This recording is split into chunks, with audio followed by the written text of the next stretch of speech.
Welcome to RCR Wireless's Device Review Weekly. Today we're reviewing the Samsung Infuse 4G phone, which was made for AT&T.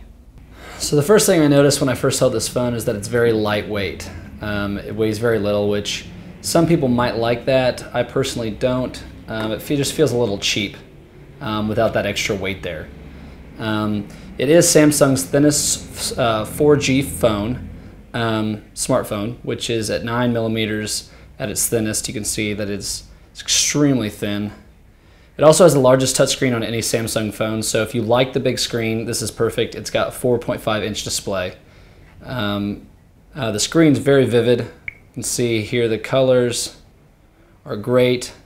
It's a super Amoled screen, and it has Gorilla Glass, which is extremely durable. Alright, let's talk about the camera here a little bit. It has an 8 megapixel rear camera and a 1.3 megapixel front-facing camera. It records video at a maximum of 720p, which is pretty nice, and it autofocuses while you're recording. And you can output that video over HDMI to your TV, but you have to have a dongle. Alright, let's talk about the connections. This is AT&T's first 21 megabytes per second HPA Plus smartphone, and it has Wi-Fi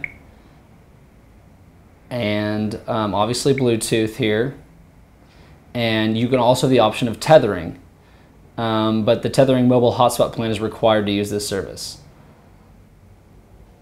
It has an ARM Cortex A8 1.2 gigahertz processor, and it's running on Android OS version 2.2, which is one version behind the Gingerbread and 2 versions behind Honeycomb, but still a very slick phone, as you can see.